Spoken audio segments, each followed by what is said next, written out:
Hello everyone, ನಾನಿವತ್ತು ನಿಮಗೆ mushroom masala ಹೇಗೆ ಮಾಡೋದು ಅಂತ ಹೇಳ್ಕೊಡ್ತಾ ಇದ್ದೀನಿ. ನಾನು 1/4 kg ಮಶ್ರೂಮ್ ತೊಗೊಂಡು ಅದನ್ನು ಕ್ಲೀನಾಗಿ ತೊಳೆದು ಕಟ್ ಮಾಡಿ ಇಟ್ಕೊಂಡಿದ್ದೀನಿ. ಟರ್ಮರಿಕ್ ಸಾಲ್ಟಾಗಿ ತೊಳ್ಕೊಬೇಕು. ಆನಿಯನ್ 3 ತೊಗೊಂಡಿದ್ದೀನಿ.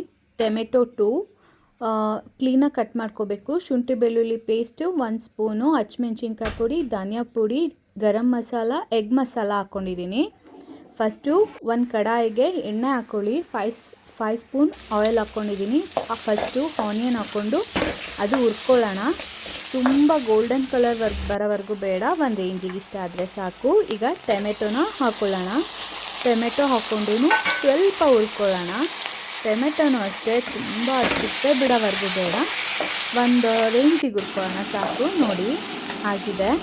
ಈಗ ಇದಕ್ಕೆ ನಾನು ಉಪ್ಪು ಹಾಕೋತಾ ಇದ್ದೀನಿ. ನಾನು ಉಪ್ಪನ್ನ ಒಂದೇ ಸಲ ಹಾಕೋತೀನಿ, ಬೇಡ ಅಂದರೆ 2 ಸಲನೂ ಹಾಕೋಬೋದು ನೋಡಿಕೊಂಡು. ಶುಂಠಿ ಬೆಳ್ಳುಳ್ಳಿ ಪೇಸ್ಟ್ ಹಾಕೋತಾ ಇದ್ದೀನಿ.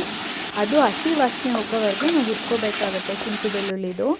ನೋಡಿ ಆಗಿದೆ. ಈ ಥರ ಆದಮೇಲಿಂದ ನಾವು ನೆಕ್ಸ್ಟು ಈಗ ನಾವು ಸ್ಪೈಸಸ್ಗಳಿರುತ್ತಲ್ಲ, ಮಸಾಲೆ ತೊಗೊಂಡಿದ್ದೀವಲ್ವ, ಅದನ್ನೆಲ್ಲ ಹಾಕ್ಕೊಳ್ಳೋಣ.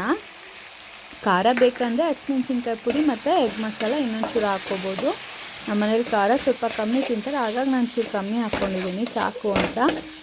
ನೋಡಿ ಈ ಥರ ಮಾಡಬೇಕಾದ್ರೆ ತುಂಬ ಚೆನ್ನಾಗಿ ಸ್ಮೆಲ್ ಬರುತ್ತೆ. ನೋಡಿ ಇದು ಆಗ್ತಾ ಇದೆ. ಇದಕ್ಕೆ ನಾನು ಅರ್ಧ ಬೌಲ್ ಮೊಸರು ಹಾಕ್ತಾಯಿದ್ದೀನಿ. ಮೊಸರು ಅಂತ ಅಂದರೆ ಫ್ರೆಶ್ ಅಲ್ಲ, ಸ್ವಲ್ಪ ಹಿಟ್ಟು ಹಾಕ್ತಾಯಿದ್ದೀನಿ. ಕಡಲೆ ಹಿಟ್ಟು ಅರ್ಧ ಸ್ಪೂನು. ಆ ಮೊಸರಲ್ಲಿ ನೀರು ಬರುತ್ತಲ್ಲ, ಅದನ್ನು ಸೋಸಿ ಹಾಕಿದ್ರೆ ಈ ಥರ ತಿಕ್ಕಾಗಿ ಚೆನ್ನಾಗಾಗುತ್ತೆ. ನೋಡ್ತಾ ಇದ್ದೀರಲ್ಲ, ನೋಡಿ ಎಷ್ಟು ಚೆನ್ನಾಗಿ ಕಾಣಿಸ್ತಿದೆ ಅಲ್ಲ. ಟೇಸ್ಟು ಅಷ್ಟೇ ತುಂಬ ಚೆನ್ನಾಗಿರುತ್ತೆ. ಅದು ಖಾರ ಎಲ್ಲ ಬೆಣ್ಣೆ ಮಶ್ರೂಮ್ ಹಾಕ್ಕೊಳ್ಳಿ, ಇಲ್ಲಾಂದರೆ ಮಶ್ರೂಮ್ ಎಲ್ಲ ಕರ್ಗೋಗ್ಬಿಡತ್ತೆ, ಕಾಣಿಸಲ್ಲ. ಹಾಗಾಗಿ ಮಶ್ರೂಮ್ನ ಹೆಂಡಲ್ಲಿ ಹಾಕೋದು ಒಳ್ಳೆಯದು. ನೋಡಿ ಈಗ ಬೆಂದಿದೆ. ಇದಾಗಿದೆ ಅಂತ ಗೊತ್ತಾಗೋದು ಇದೇ ಥರ. ನೋಡಿ ಸೈಡಲ್ಲಿ ಆಯಿಲ್ ಥರ ಬಿಟ್ಕೊಂಡಿರುತ್ತೆ.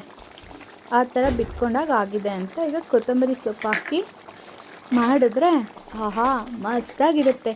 ಚಪಾತಿ ಜೊತೆ, ರೊಟ್ಟಿ ದೋಸೆ ಜೊತೆ ಅಂತೂ ಸೂಪರ್ ಕಾಂಬಿನೇಷನ್ನು. ನೀವು ಒಂದ್ಸಲ ಟ್ರೈ ಮಾಡಿ, ಮಕ್ಳಿಗೆ ತುಂಬ ಇಷ್ಟ ಆಗುತ್ತೆ. ಲೈಕ್, ಶೇರ್, ಕಮೆಂಟ್ಸ್ ಮಾಡೋದಂತೂ ದಯವಿಟ್ಟು ಮರಿಬೇಡಿ. ನಿಮ್ಮ ಸಪೋರ್ಟ್ ಹೀಗೆ ಇರಲಿ. Thank you so much.